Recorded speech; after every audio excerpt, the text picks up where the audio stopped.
அல்லேலூயா. Right, இயேசுவின் நாமத்தினால சொல்கிறேன். இந்த 127வது சங்கீதம் ரொம்ப விசேஷமான சங்கீதம். நம்ம குடும்பத்தை கட்டலான்னு பார்க்குறோம், வீட்டை கட்டலான்னு பார்க்குறோம், வாழ்க்கையை கட்டலான்னு பார்க்குறோம். எல்லாம் தன்னுடைய சுய முயற்சியில் செய்யக்கூடாதுங்கிறத இந்த சத்தியம் போதிக்கிறது. நீ அப்படியே அலறியா நீ தேவனுடைய பலத்தினாலே இதை கட்டுவீரானால் வாழ்க்கையை, ஆவிக்குரிய வாழ்க்கையை, குடும்பத்தை நீ கட்டுவீர்களானால், அல்லேலூயா, நன்றியோடு கூட துதிக்கிற உங்கள் பிள்ளைகளுடைய வாழ்க்கை அல்லேலூயா செழித்திருக்கும். சத்ருவை ஜெயிப்பார்கள். வேதம் சொல்லுது, பிள்ளைகள் கர்த்தரால் பெறும் சுதந்திரம், கற்பத்தின் கனி அவரால் கிடைக்கும் பலன், பால வயதின் குமாரர்கள் பலவான் கையில் உள்ள அம்புகளுக்கு ஒப்பாய் இருக்கிறார்கள். அவைகளால் தன் அம்பார தூணியை நிரப்பின புருஷன் பாக்கியவான். எவைகளால்? அதாவது பிள்ளைகளை வேதத்தில் நடத்தி தேவ பலத்தோடு நீங்கள் அல்லேலூயா அவர் சத்துருவை ஜெயிக்கக்கூடிய அம்புகளாக நீங்கள் உருவாக்க வேண்டும். அம்பார துணின்னா அந்த வேடர்கள் பின்னால் வச்சுருப்பாங்க ஒரு பெரிய கூடை, அதாவது அம்பு வைக்கக்கூடிய இடம், டக்குன்னு எடுக்கக்கூடிய இடம் தான் அந்த அம்பார துணிங்கிறது. அதுக்குள்ளே அம்பை நிரப்புகிறதுக்கு அடையாளம் அப்படின்னு வேதம் சொல்லுகிறது. பெற்ற பிள்ளைகளை தேவ சத்தியத்துக்குள் நடத்தி ஆவிக்குரிய பலத்தில் நீங்கள் நடத்தினீங்கன்னா உங்கள் முதுகில் அம்புகளை வைக்கக்கூடிய அம்பார துணியில் நிரப்பியிருப்பீர்கள், அம்புகளை நிரப்பீர்கள். உங்கள் பிள்ளைகள் ஒலிமுக வாசலிலே சத்ருவோடு கூட பேசுவார்கள். அதுக்கு அர்த்தம் என்னென்னா, தேவ ஆலயத்தில் தேவ ஆலயத்துக்கு உங்கள் பிள்ளைகள் வந்துட்டு போனாங்கன்னா அவங்க சத்ருவோடு கூட யுத்தம் பண்ணி ஜெயிப்பார்கள் என்று அர்த்தம். அல்லேலூயா. ஆனால் அந்த பிள்ளைகளுடைய ஆசீர்வாதம் உங்களுக்கு வரணும்னா கர்த்தர் உங்கள் வாழ்க்கையை கட்டி எழுப்பணும். கர்த்தர் உங்களுடைய வாழ்க்கையை கட்டி எழுப்பலைன்னா நீங்கள் படுகிற பிரயாசம் பூரா விருதாவாய் மாறிடும். எதை கொண்டு கட்டணும்னா தேவ வார்த்தையை கொண்டு தான் நீங்கள் கட்டணும். அல்லேலூயா, குடும்பத்தையோ ஆவிக்குரிய வாழ்க்கையவோ அல்லது உங்கள் சரீரத்தையோ உங்கள் எதிர்காலத்தையோ நீங்கள் கட்டணும்னா நீங்கள் வேத வசனத்தின் அடிப்படையில் தான் கட்டணும்.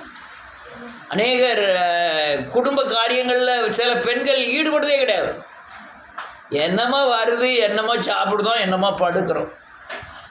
ஆனால் ஆணுக்கு தான் தெரியும் அந்த வருமானம் எப்படி வருது, எப்படி போகுதுங்கிறது. அதே போல் சில பெண்களுக்கு தெரியாது, வீட்டில் ஆண்களுக்கு தெரியாது எப்படி வருமானம் வருதுலாம் தெரியாது.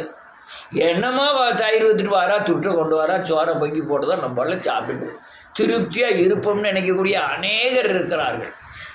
அல்லேலூயா. இப்போ நான் ஊழியக்காரனாக இருக்கிறதுனால எனக்கு எவ்வளோ வருது போகுதுன்னு என்னமும் தெரியாது. யாருக்குமே சொல்லக்கூடாதுன்னு வேதம் சொல்லுது. அதனால் நம்ம யாருக்கும் சொல்கிறதும் கிடையாது, யாரையும் வெளிப்படுத்துகிறதும் கிடையாது. ஆனால் கணவன் மனைவிக்குள்ளே இருக்கிற குடும்பத்தை கட்டுகிற காரியங்களில் நீங்கள் ரொம்ப தெளிவாக இருக்கணும். தெளிவாக இருந்தால் தான் அல்லையா ஊழியர்களுடைய பிள்ளைகள் மனைவிகள் சபையை முன்ன நின்று கட்டி எழுப்பணும்னு நினைப்பாங்க. அந்த பிரசங்கம்லாம் பண்ணுறாங்க அநேகர். அது தவறு. அது பெண்கள் சபையில் பேசுவது அவலட்சணமாக இருக்குமே. பெண்கள் அதாவது ஏதாவது தெரியலன்னா உங்கள் புருஷன் கேட்டுக்கணும்னு வேதம் சொல்லுது. ஏன்னா ஸ்திரியானவள் வஞ்சிக்கப்பட்டாள். அதனால் நன்றியோடு கூட துதிக்கிறேன். இயேசுவின் சகோதரர் கர்த்தருடைய சகோதரனுக்கும் கேபாவுக்கு மட்டும்தான் மனைவியை ஸ்திரியை கூட்டிகிட்டு அலையணும்னு இருக்கா, நாங்கள் கூட்டிகிட்டு போகக்கூடாதா அப்படின்லாம் பவுல் ஒரு இடத்துல கேட்பார். அப்போ கொரிந்தியரில் நினைக்கிறேன். அப்போ ஒரு குடும்பத்தை கட்டி எழுப்பணும்னா, ஒரு சபையை கட்டி எழுப்பணும்னா, ஒரு வாழ்க்கையை கட்டி எழுப்பணும்னா கணவனும் மனைவியும் ஒருமித்து ஒரே கருத்தோடு அல்லையா சத்தியத்தின் அடிப்படையில் குடும்பத்தை கட்டணும். நம்ம அநேகர் சுய புத்தியில் என் புத்தி நீ தான் ஏன் புத்தி போட்டு தான் குடும்பம் நடக்கணும்னு ஆண்கள் நினைப்பார்கள். பெண்கள் அநேகர் ஏன் புத்தி போட்டு தான் உங்கள் குடும்பமே நடக்கணும், ஒரு அணு அசை கூட என் புத்தி இல்லாமல் நடக்கக்கூடாது அப்படின்னு நினைப்பாங்க. ஆனால் 2 பேருக்கு நடுவில் ஒரு ஆள் இருக்காரு, அவருடைய வார்த்தை இருக்கு, அந்த வார்த்தையின்படி தான் நடக்கணும். வார்த்தைக்கு மீறி நடந்தாலும் வார்த்தைக்கு அலலியா வார்த்தைக்கு மீறி நடந்தாலே உங்களுடைய வாழ்க்கை விருதாவாய் மாறிடும். அதான் வேதம் சொல்லுது, கர்த்தர் கற்றாராகில் கட்டுகிறவனுடைய பிரயாசம் யாவும் விருதா. நீ என்ன புத்தியில் செஞ்சாலும் போய் கடைசியில் நிற்கிறது முடிவு அலலியா அழிவாக தான் இருக்கும். ஆனால் வேத வசனம் என்றும் அழியாதது, அது மாறாததுன்னு வேதம் சொல்லுது. அதான் வேதம் சொல்லுது, அல்லலியா சிறியானவள் வீட்டை புத்தியுள்ள ஸ்திரீ வீட்டை குடும்பத்தை கட்டுகிறாள், புத்தியுள்ள புருஷன் கண்மலையின் மேல் அஸ்திவாரம் போடுகிறான். அதனால் ஒரு வீட்டை கட்டுவதற்கு கணவனும் மனைவியும் அவசியம். அதே போல் வீட்டை கட்டும் பொழுது அல்லலியா வேதம் சொல்லுகிறது, நன்றியோடு கூட துதிக்கிறேன் இயேசு கிறிஸ்துவின் நாமத்தினாலே, ஒருவன் ஒரு வீட்டை கட்டும் பொழுது, வீடு தான் நம்ம இப்படி இந்த கட்டணம் இதை கட்டும்போது அநேகர் இப்போ நன்றியோடு கூட தூக்கி ஒரு 10 லட்சத்துக்கு எஸ்டிமேட் போடுவாங்க. அவங்க கையில் இருக்கிறதே 10 லட்சம் தான் இருக்கும். சரி 2 லட்சம் எங்கேயாவது கடன் வாங்கி நம்ம 12 லட்சத்துக்கு கட்டிடணும்னுட்டு 12 லட்சத்துக்கு எஸ்டிமேட் போட்டு கட்ட ஆரம்பிப்பாங்க. அது 17 லட்சத்தில் வந்து நிற்கும். சில நேரத்துக்கு முக்கால்வாசி பேர் மேலே வீடு கட்டி முடிக்க முடியாமல் பணம் இல்லாமல் இருப்பாங்க. அப்படிலாம் ரொம்ப வீடு கட்டுறதுக்கு ரொம்ப சங்கடப்படுவாங்க இயேசுவின் நாமத்தினாலே. இப்போலாம் ஒரு எந்த ஊருன்னு நினைக்கிறேன், எந்த ஒரு நாமக்கல் தான். நீங்கள் இத்தனை சதுரடிக்குள்ளே வீடு வேணும்னு சொல்லி டெலிஃபோன் பண்ணிட்டா போதும், உடனே ட்ரெக்கரில் வண்டி இறக்கி கொண்டு வந்து உங்கள் வீட்டில் கொண்டு வச்சுட்டு போயிடுவான் வீட்டை. எத்தனை ரூம் இருக்கணும், பாத்ரூம் எங்கே இருக்கணும், எல்லாத்தையும் நீங்கள் வரைபடம் வரைஞ்சி கொடுத்துட்டீங்கன்னா இத்தனை மாதத்துக்குள்ளே வீடு உங்கள் வீட்டுக்கு வந்து நின்றுடும். இடம் மாத்திரம் கொடுத்தா போதும், வீட்டை வச்சுட்டு போயிருப்பாங்க.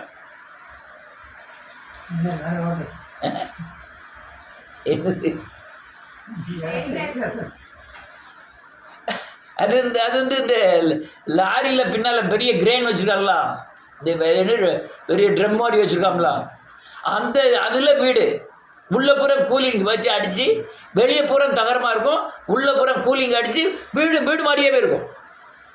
பாத்ரூம் தனியாக இருக்கும், எல்லாம் கரெக்ட், சன்னல் கிண்ணல் எல்லாமே இருக்கும். அவன் லாரியில் கொண்டு அப்படியே இறக்கிட்டு போயிடுவான்.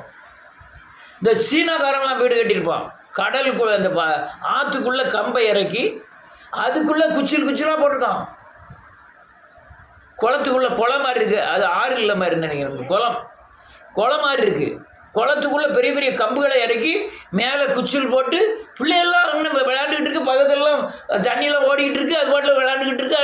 அது ஒரு ஜாலியாக தான் இருக்குது. ராத்திரிலாம் பயங்கர விரையல் கடுமையாக எடுத்துருமே நினைக்கிறேன். அதில் தண்ணியெல்லாம் கூடாது போல் இருக்குது. இன்னொரு இடத்துல வீடை பார்த்தேன், பெரிய அல்லலியா இது பில்லர் கட்டியிருக்கான், பெரிய பில்லர். இந்த சைடு பெரிய பில்லர் கட்டியிருக்கான், நடுவில் பாலம் மாதிரி கட்டியிருக்கான். அந்த பாலத்தில் 3 வீடுகள் இருக்குது. இந்த 3 பில்லரில் 26 வீடு இருக்குது. சைடில் மாத்திரம்தான் அந்த அது என்னது லிஃப்ட் இருக்குது. என்ன அந்த 26 மாடிக்கு எங்கே போகணும்னாலும் சரி, சைடில் லிஃப்ட்டில் ஏற்றினா போதும், மேலே கொண்டு போய் விட்ருவான். 3 பில்லரில் 26 வீடு மேலே இருந்து கீழே வரையும் கட்டியிருக்கான். பொய் சொல்லுன்னு நினைக்கிறோம். எனக்கு ஆச்சரியமாக இருந்தது. 3 பில்லரில் 26 வீடு அங்கேயும் இங்கேயும் கட்டியிருக்கான். இவன் நீங்கள் சென்னை சில்க்ஸ்லாம் போகிறீங்களா, அங்கே பில்லர் மாத்திரம் கட்டியிருக்கான். செவரெலாம் இது வச்சு பூசுறதெல்லாம் கிடையாது. இந்த செவரை எங்கேயோ செஞ்சு அந்த பில்லருக்கு நடுவில் விட்டுருதான்.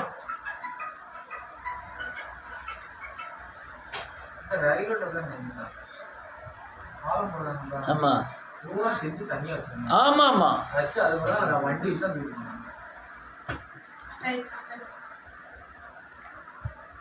இயேசுவே ஸ்தோத்திரம்.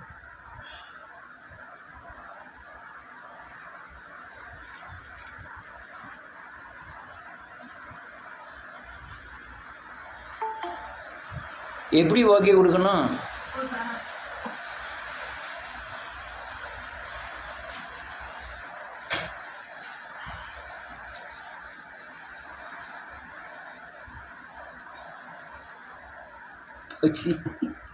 நீ எதையா மீட்ட?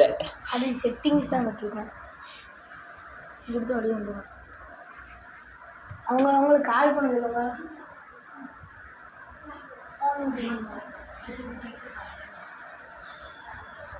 ரைட்டு, இதில் ரெக்கார்டிங் வேறு ஆகிட்டு இருக்கு. அல்லேலூயா, நன்றியோடு கூட துதிக்கிறேன். அதனால் வீடு ஒரு வீடு கட்ட போகிறோம், வீட்டில் குடும்பத்தை கட்ட போகிறோம், அதனுடைய ஆவிக்குரிய வாழ்க்கையை கட்ட போகிறோம், அல்லது சபையை கட்ட போகிறோம். எல்லாத்துலேயும் வேத வசனத்தின் அடிப்படையில் தான் நீங்கள் கட்டி எழுப்பணும். எழுப்பலைன்னா சின்ன பின்னமாயிரும். விருதா நீ தானே அல்ல பிரயாசத்தின்படி கட்டுறதெல்லாம் விருதா.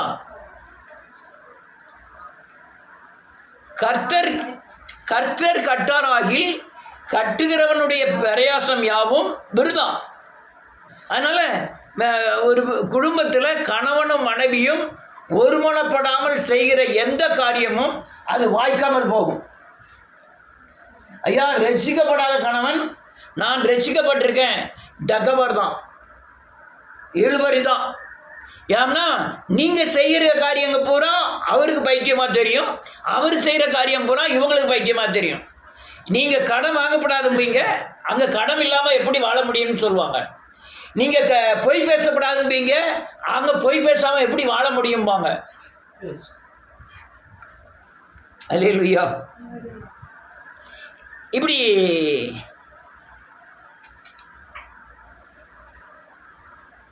அடுத்தால சரீரமாகிய வீடு. சோத்திரம். ரெக்கார்டிங் ஆகும்போது கட்டாகிட்டு இவ்வளவு தூரம் இதாகிருக்கு.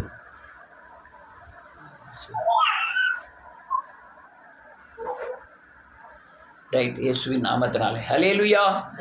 ஒரு சின்ன ஜெபம் பண்ணுவோம். இயேசுவின் நாமத்தினாலே நீர் பேசும், நாங்கள் கேட்கட்டும். எங்களுடைய உங்களுடைய வல்லமையான கடமை எங்கள் மத்தியில் அசைவாடுவதாக பலப்படுத்தும். இயேசு கிறிஸ்து மூலம் செபிக்கிறேன் ஜீவனுள்ள தகப்பனே. அதே மாதிரி நம்ம சரீரமாகிய வீடு, வேதம் சொல்லுது, நீங்கள் தேவன் தங்கும் ஆலயம் என்று அறியீர்களாக. நீங்கள் தேவன் தங்கும் ஆலயம் எப்படி இருக்கணும்னா பரிசுத்தமாக இருக்கணும். தேவன் தங்கும் ஆலயம் எப்படி இருக்குன்னா சத்தியத்தின்படி இருக்கணும். அதனால தேவன் தங்கும் ஆலயத்தை வசனத்தின் அடிப்படையில் கட்டி தேவன் உங்களுக்குள்ள தங்கக்கூடிய பரிசுத்தம், நீதி, உண்மை, கனி கொடுக்கிறவர்களாக இருந்து உங்களுக்குள்ள தேவ ஆலயத்தை கட்டி எழுப்பணும். இவங்க ஒரு காரியம் நீங்கள் தப்பு செய்தாலும் ஆவியானவர் உணர்த்தும் பொழுது அது சரி பண்ணி ஆண்டவரை உங்களுக்குள்ள தங்க வைக்கணும். வேத வசனத்தின்படி நீங்கள் வாழ்க்கையை அமைக்கணும். அமைக்கலைன்னா உங்கள் வீடு வேஸ்ட்டு. அநேகர் அல்லலுயா வேதத்தில் வந்தால் வேதத்தின்படியும் உலகத்தில் போனால் உலகத்தின்படி இருந்தீங்கன்னா உங்களுக்குள்ள தேவன் தங்கும் ஆலயமாக நீங்கள் மாற முடியாது. நீங்கள் வேதத்தில் இல்லைன்னா அப்படி கட்டினீங்கன்னா விருதம், வேஸ்ட்டு, யூஸ்லெஸ்.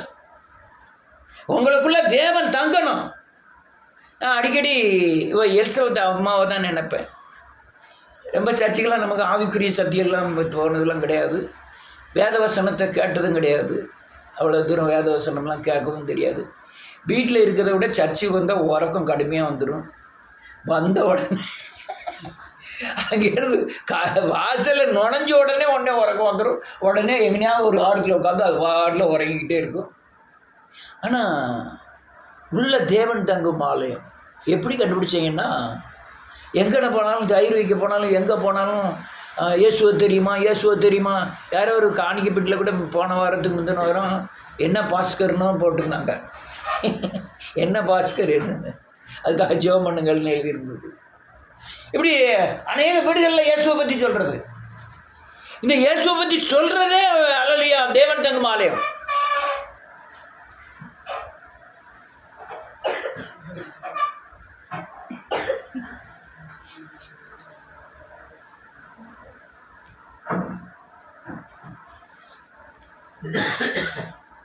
ரைட், அல்லேலூயா.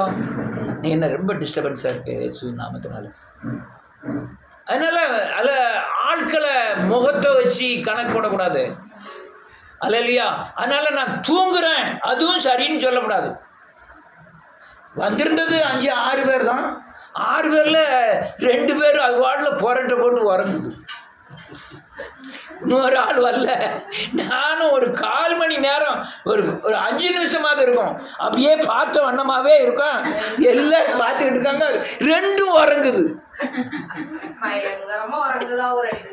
அன்னைக்கு நீங்கள் வரல, வெள்ளிக்கிழமை அன்னைக்கு வந்துருக்கீங்க. ஆமாம், 2 பேரும் வந்திருந்தேன். 2 பேரும் பார்க்க 2 பேர், நீங்கள் வரல, 2 பேரும் கடுமையான உறக்கம். அவன் யாரு சீவனாவது டக்குன்னு முழிச்சு தட்டி எந்திரிச்சிட்டான். எந்திரிச்ச பிறகு உறங்காத மாதிரி அப்படி சுதாரிச்சு இவரை பார்க்க தலை உள்ளேயும் கீழையும் மேலையும் கீழே மேலையும் போயிட்டு இருக்கு. இங்க யாரா சொன்னார், அவ உசுப்பி விடுங்க அப்படின்னு. ஏன் உசுப்பி விடுங்கன்னு தட்டினோடனே அவர் எந்திரிச்சு இருக்குது 6 பேர். அதுல 2 பேருக்கு இவ்வளவு தூரம் உறக்கம். அல்ல இல்லையா?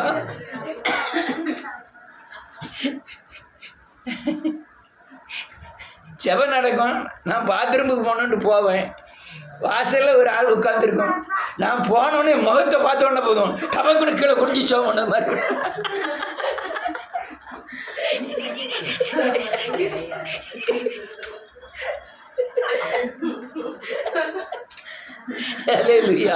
அலையிலையா?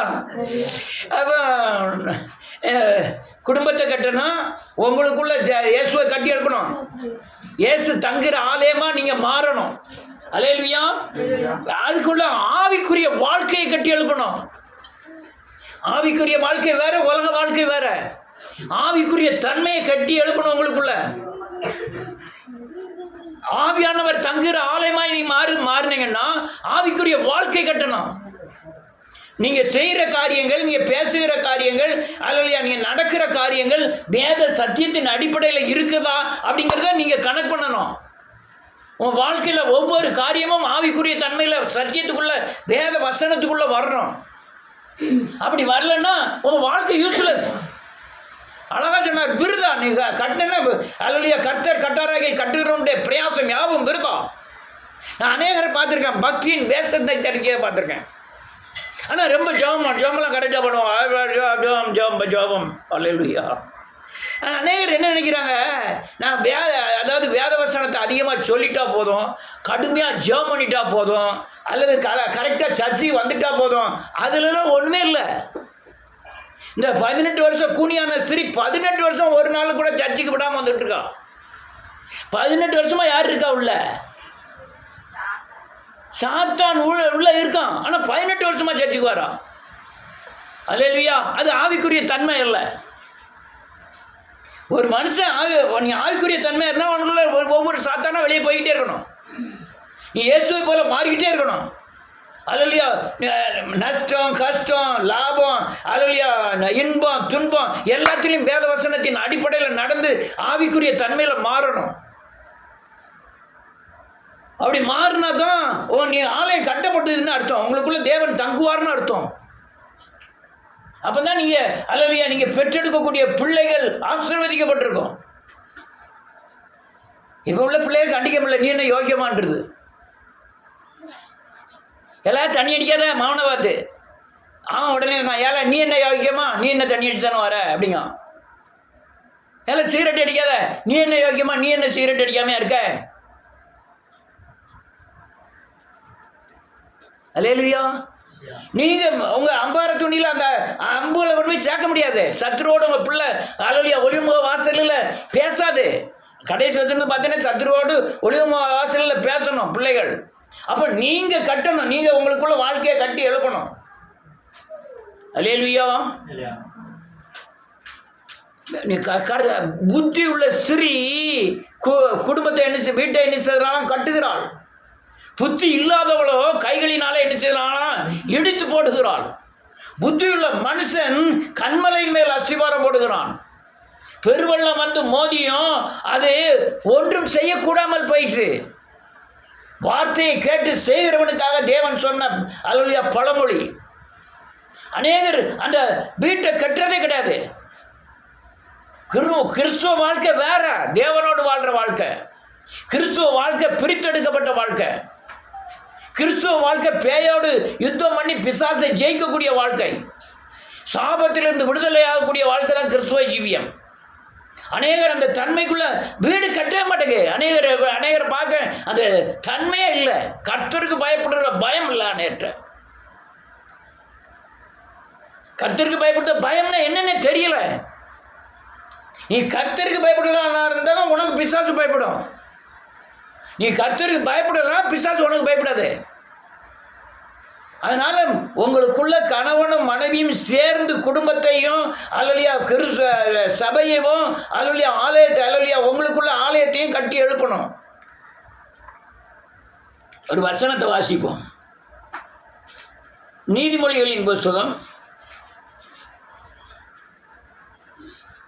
3வது அதிகாரம் 5வது வசனத்திலிருந்து.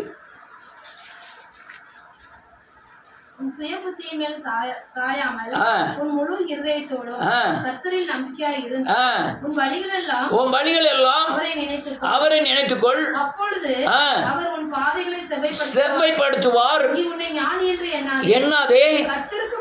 கர்த்தருக்கு பயந்து தீமையை விட்டு விலகி அது நாவிக்கு ஆரோக்கியமும் எலும்புகளுக்கு ஊனமாயிருக்கும். போதும் கர்த்தருடைய வார்த்தையின்படி நடந்தால் ஒரு சரீர ஆரோக்கியம் உண்டாகும். கர்த்தருக்குள் மனமகிழ்ச்சியாக இருப்பதே பலன்.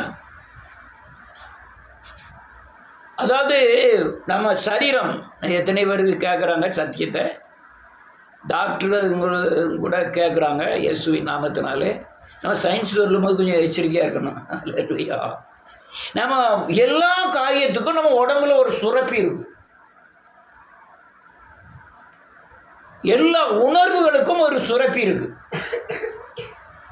திடீர்னு ஏதாவது கவலைப்பட்டுட்டேன்னு வச்சு விடுவோம். அப்போ ஒரு சுரப்பி இருக்கு. உடனே என்ன செய்யும், ஆட்டோமேட்டிக்காக நமக்கு கவலை அதிகமாக கொண்டு வந்து சோகமாக இருக்க ஆரம்பிப்பாங்க. அது ஒரு சுரப்பி. டக்குன்னு 2 அடி அல்லையா அலெக்ஸா அடித்த உடனே டக்குன்னு கொஞ்சம் நாங்கள் கழிச்சு வான்னு அழுவோம். இந்த கண்ணீர் எங்கேருந்து வருது? அது ஒரு சுரப்பி. இப்படி பல சுரப்பிகள் நமக்குள்ளே இருக்கிறது. அது உணர்வின் அடிப்படையில் வெளிப்படுகிற ஒரு சுரப்பியின் தன்மை. நீ உனக்குள்ள ஆலயம் கட்டப்பட்டிருந்ததுன்னா எல்லா பாரத்தையும் கர்த்தர் மேல் வச்சுட்டு நீ சந்தோஷமாக இருப்பாய். அது ஒரு சரீரத்துக்கும் எலும்புக்கும் அல்லது அவங்களுடைய ஆயுசு நாட்களையும் பெருக பண்ணும். கர்த்தருக்குள் மனமகிழ்ச்சியாக இருப்பதே பலன். பெர்க்மன்ஸ் ஐயா ஒரு பாட்டு ஓடிப்பார். மனமகிழ்ச்சி நல்லமா இருந்து, மனமகிழ்ச்சி நல்லமா இருந்து. நீ மனமகிழ்ச்சியாக இருந்தாலும் அதான் மருந்து. உங்களுக்குள்ள தேவாலயம் கட்டப்பட்டாலும் மனமகிழ்ச்சியாக இருந்தாலும் ஆயுசு நாட்கள் பெறும். ஒரு வியாதி உன்னை விட்டு நீங்கிரும். அல்லேலூயா. அநேகரை பார்த்துருக்கேன் அப்படியே சோகமா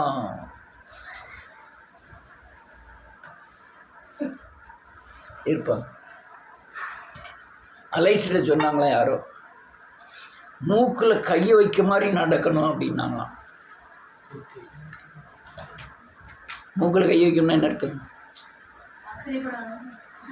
இவன் பக்கத்து வீட்டு காக்கூஸ் டேங்கெல்லாம் திறந்து வச்சுருக்கானோ.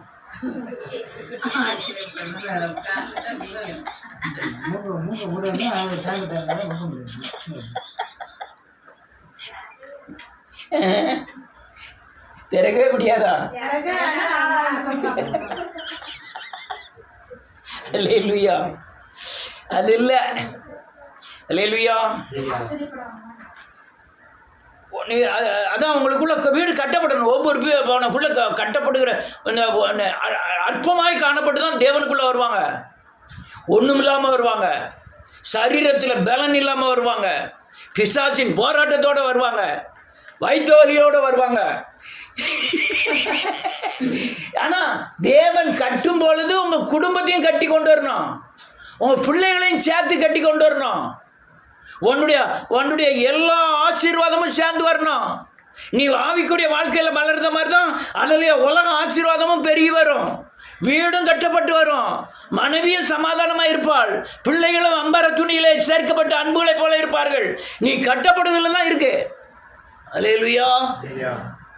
அநேகர் என்ன ஆவியில நிரம்புகிற அநேகர் வீட்டில் தரித்திரம், அல்லது அபிஷேகத்தில் நிரம்புகிற அநேகர், அல்லது பரிசுத்தவான் என்று சொல்லுகிற அநேகர் பணம் வந்து கொடுத்து கெடுத்துருந்தான், இல்லை பணம் இல்லாமல் கெடுத்துருந்தான் பிசாசு.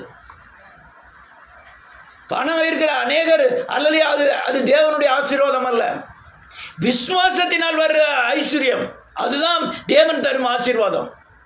அல்லேலூயா. விசுவாசத்தின் பலத்தினால் வருகிற ஆசீர்வாதம் தான் தேவன் தரும் ஆசீர்வாதம்.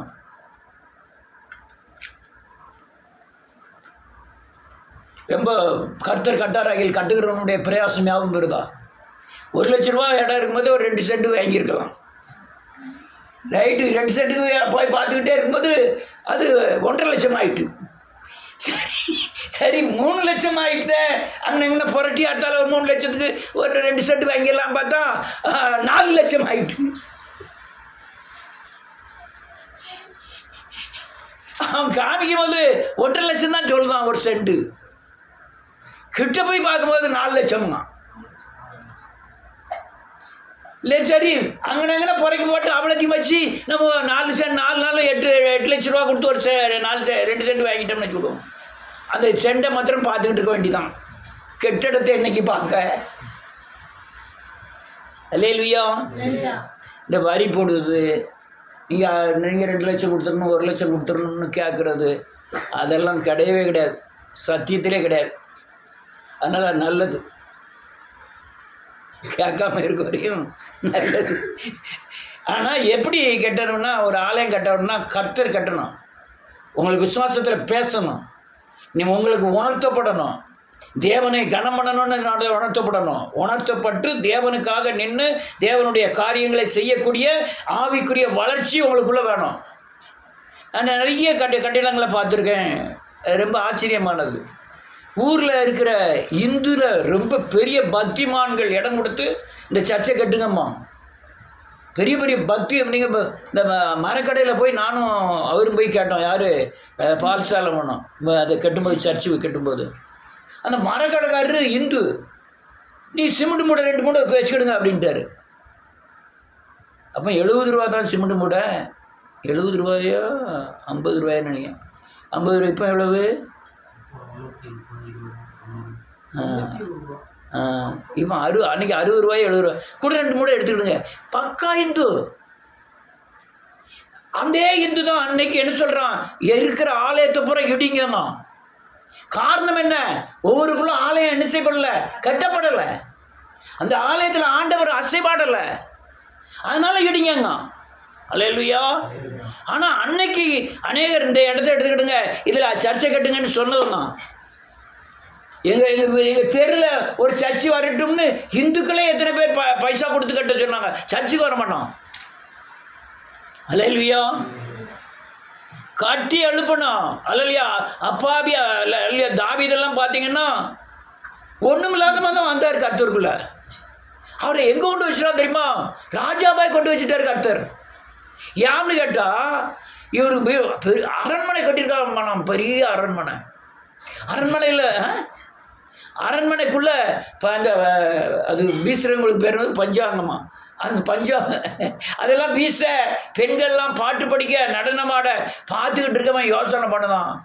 நான் ஆடுக்கு பின்னால் அழுதுகிட்டு இருந்தேன். எங்கேயோ நான் இங்கே கொண்டு வந்து ராஜாவை அமர செய்தார். நான் கேதுருனால உண்டாக்குன வீட்டில் உட்காந்துக்கிட்டு இருக்கேன். என்னுடைய தேவனுடைய பெட்டி பனியிலையும் வெயிலையும் வெயிலில் வெளியே கிடக்கு. நான் இவ்வளோ பெரிய ஆலயத்தில் இவ்வளோ பெரிய அரண்மனையில் வந்து இருக்கேன். எனக்கு இது வேண்டாம். நான் அலலியா ஆண்டவருக்கு பெரிய மாளிகையை கட்ட போகிறேன்னு சொல்கிறான். நான் தானே என்ன சொல்லலாம், நீ கெட்டுவோம் மன இஷ்ட விருப்பத்தின்படியெல்லாம் செய்ய, ஆண்டவர் உன்னோடு கூட இருப்பார் அப்படின்ட்டான். இருப்பார்னு சொல்லணும். ஏகப்பட்ட தங்கத்தை கொடுத்தான். யார்? தாவீது. ஏகப்பட்ட பொண்ணு வெள்ளி கேதுரு அது இது மயிலெலாம் நம்ம இந்தியாவிலேருந்து போனதுன்னு சொல்கிறாங்க. இப்படி பல காரியங்களை வச்சு கெட்ட போகிறான். நீ கட்டக்கூடாதுன்ட்டார். உன் கை பூரா கரைப்பட்டிருக்கு, நீ ரொம்ப பேரை க்ளோஸ் பண்ணிட்ட, அதனால் நீ கட்ட மாட்டேன், உன் மகன் கட்டுவான்ட்டார். மகன் கட்டுவான்ட்டார். எவ்வளோ பெரிய காரியம்! ஆலயத்தை கட்டுவதற்கு அல்லையா தேவ கிருபை தேவை. உனக்குள்ள ஆலயம் கட்டணும்னா உன்கிட்ட பாவம் இருக்கக்கூடாது. நீ அநீதி செஞ்சுட்டு உனக்குள்ள ஆலயம் கட்ட முடியாது. நீ தேவன் தங்கும் ஆலயம். நீ அந்த ஆலயத்துக்கு நீ தான் ஆசாரியன். அப்போ தான் உனக்கு ராஜாங்கம் கொடுக்கப்படும். நீ பூமியில் ராஜ்யபாரம் பண்ணலாம், சிங்காசனம் கொடுக்கப்படும். அநேகர் தனக்குள்ள ஆலயம் கட்டுறதுக்கு விரும்புகிறதே கிடையாது. ஏன்னா தானா வேதம் வாசிக்கிறதெல்லாம் ஒரு கதை புக்குன்னு நினச்சிட்டாங்க. அநேக சபைகளில் சபை கட்டுறதே எப்படி தெரியுமா? பாடலில் கட்டுறது. வந்த உடனே ஒரு 10 பாட்டு, அலெக்ஸு 10 பாட்டு முடியறதுக்குள்ள ஆவியில் என்ன செஞ்சிடணும்? அந்த 9 பாட்டு கூட ஆவியில் நிரப்ப மாட்டாங்க. அந்த 10வது பாட்டு வரும்போது தான் பயங்கரமான ஆவியில் நிரம்பி அந்நிய பாஷை பேசி உடனே ஜெபங்கள்லாம் பயங்கரமாக பண்ணி அதை என்ன நினைக்கிறாங்க? நாம் பெருசாக தேவனை ஆராதிச்சோம்னு நினைக்கிறாங்க. அதுதான் சபை, அநேக சபை அதில் தான் ஓடுது. கீபோர்டு, ட்ரம்மு, அந்த மியூசிக் செட்டெல்லாம் பிடுங்கி வச்சுக்கிட்டு இப்போ பாட்டு படிக்க ஆராதனை பண்ணுங்கன்னு சொன்னால் ஒருத்தர் பண்ண மாட்டான். சில சபைகள் தீர்க்க தரிசனத்தில் ஓடுது. வாரவங்க பூரா எனக்காக ஒரு தீர்க்க தரிசனம் சொல்லிட மாட்டாங்களோ? அது பொம்பளை நைஸாக வந்து பேச ஆரம்பிக்கும். யார் உன் பேர்? ரம்யா. மறந்து போகுது. ரம்யா, உங்கள் வீட்டில் என்ன சாப்பாடு இன்னைக்கு? சாம்பார் சாதம். அப்பா எங்கே போயிருக்கு? அப்பா எங்கே போயிருக்கு? மாட்டுக்கு போயிருக்கு. அக்காளை காணலை.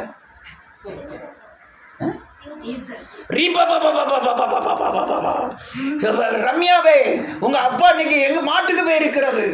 அல்லலியா. அக்கா எங்க போயிருக்கா தெரியுமா? டிவிஷன் போயிருக்கா. அல்லலியா. எங்க வீட்டுல என்ன சாப்பாடு தெரியுமா? சாம்பார் சாதம். உடனே அவங்க அம்மாவுக்கெல்லாம் பயங்கர சந்தோஷம். அப்பா ஆவியில நிரம்புவாங்க. பார்க்கணும் லாபரா பாப்பா. ஏன்னா கரெக்டா என்ன செஞ்சிட்டாங்க? சொல்லிட்டாங்க. தெரியாது. இல்லைன்னா 10 நாளைக்கு முந்தி காட்டுறது மனசுல இருக்கும். அது ஒரு கெட்ட ஆவினால ஒருத்தர் நம்மள சின்ன பிள்ளைகள்கிட்ட விவரம் பூரா கேட்டு வச்சுக்கிடுறது. இல்லை பெரிய ஆளுகளே விவரத்தை பூரா சொல்லும். அதை சொன்னதை பூரா இவன் திருப்பி சொல்லுவாங்க. அது இவங்களுக்கு தீர்க்க தரிசனமாக. இப்படி சபைகள் ஓடுது. அநேக சபைகள் இப்படி ஓடுது. இல்லையா? இப்போ சார்மா சபையிலும் கூட அபிகாயில், அந்த ரேச்சலுக்கெல்லாம் இயேசுவை பற்றியே தெரியாது, சத்தியத்தை பற்றியே தெரியாது. ஆனால் தீர்க்க தரிசனம், பயங்கரமாக தீர்க்க தரிசனம் சொல்லுவாங்க. அது இந்த உடல் அசைவு, மொழி வெளிப்பாடு, முகத்தின் அகோரம், இதெல்லாம் வச்சு அங்கே சபை நடந்துக்கிட்டு இருந்தது. சேர்மா சபை அப்படி தான் நடந்தது. எனக்கு பெரிய ஆச்சரியம். செவல்ல இருந்து ஒருத்த கை ஒரு மாதிரி ஒடிஞ்சு பொம்பளை வரும். அந்த பொம்பளையால் வந்து 3ஆவது தீர்க்க தரிசனம் சொல்லுது. அதுக்கு இயேசுவை பற்றியே தெரியாது. ஆனால் அந்த சொன்னதை பற்றி பிரச்சனை இல்லை. சொல்லுறதை அப்சர்வ் பண்ணாங்களா? 10 வருஷத்துக்கு முந்தி வந்தவன் அப்சர்வ் பண்ணுறான், அதை கேட்குறான். அது எவ்வளோ பெரிய தவறு! சவுல் அசுத்தாவி நிறைஞ்சிருக்கான், பொல்லாதாவி. அவன் தீர்க்க தரிசனம் சொன்னான்னு வேணும் சொல்லுது. அல்ல, அதில் ஓடுது அநேக சபைகள். எங்க நம்ம தென்காசி ரைட்டு. இப்படிலாம் சபைகள் கட்டப்படுது. எதில் கட்டப்படணும்? வேத வசனத்தில் கட்டப்படணும். அல்லேலூயா. வேத வசனத்தின் அடிப்படையில் கட்டுறதுதான் சபை. உங்களுக்குள்ள வாழ்க்கை முறையில் வசனத்தின் அடிப்படையில் கட்டுறதுதான் சபை. போதனையினால கட்டப்படுறதுதான் சபை. அல்லையா? இந்த மற்ற தீர்க்க தரிசனம், அல்லையா ஆசீர்வாதம், கிருபை, இதெல்லாம் சபையே கிடையாது. நீங்கள் கிருபை ஆட்டோமேட்டிக்காக உங்களுக்கு கொடுக்கப்படும். தாழ்மை உள்ளவனுக்கு கிருபை அளிக்கப்படும். ஆட்டோமேட்டிக்காக உங்களுக்கு வர கிருபை உங்களுக்கு வந்துடும். ஆனால் கிருபை உபதேசம் தான் மைண்ட் இந்த பண்ணுறதும் தப்பு. இப்போ ஒரு